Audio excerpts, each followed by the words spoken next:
Selamat siang Bapak dan Ibu. Sekarang saya akan menjelaskan mengenai generator sederhana. Sebelum saya jelaskan mengenai generator sederhana, saya akan bahas poin-poin penting. Yang pertama adalah alat dan bahan. Alat yang dibutuhkan adalah kabel, mur, dan dengan baut 10 cm 2 buah, tutup botol 2 buah, dinamo 5-12 volt, CD 2 buah, lampu LED kecil, karet isi lem tembak, kayu atau triplek sebagai alas, kayu ataupun penggaris kayu sebagai penyangganya, dan juga ring.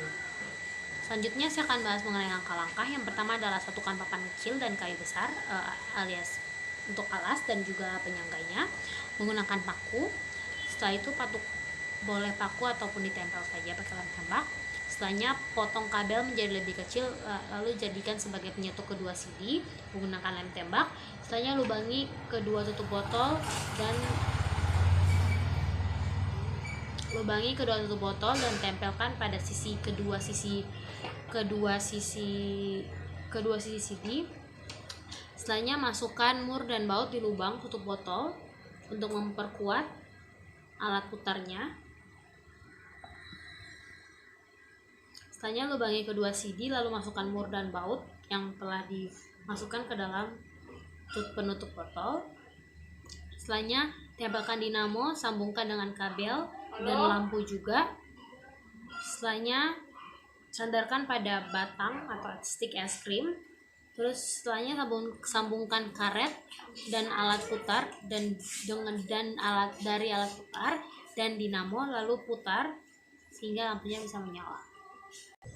Selanjutnya saya akan membahas mengenai fungsi dari generator sederhana. Yang pertama adalah untuk mengukur adanya pergerakan. Yang kedua adalah untuk mendapatkan energi listrik sebagai sumber tenaga. Yang ketiga adalah sebagai alat pendeteksi frekuensi yang terdapat pada suatu gerakan elektrik.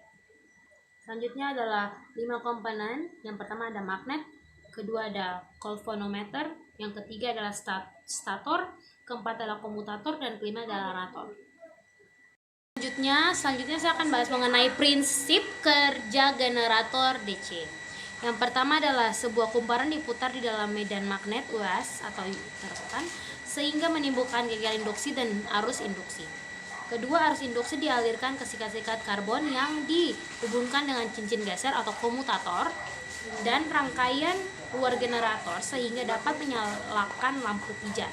Yang ketiga adalah bagian generator yang diputar disebut rotor dan bagian yang diam disebut stator dan komutatornya berupa cincin geser.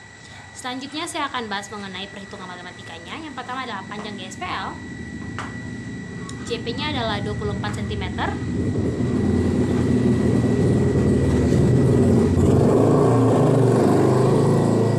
Alat putarnya adalah 9 cm dan dinamonya adalah 1 cm. L sama dengan akar pangkat P kuadrat kurang R besar kurang R kecil dalam kurung kuadrat. Di bagian bawahnya sama dengan akar 24 kuadrat kurang dalam kurung 4,5 kurang 0,5 tutup kurung dikuadratkan. Selanjutnya di bagian bawahnya akar 576 kurang 4 kuadrat dapat 4 karena hasil dari 4,5 dikurang 0,5 hasilnya 4, jadi 4 kuadrat.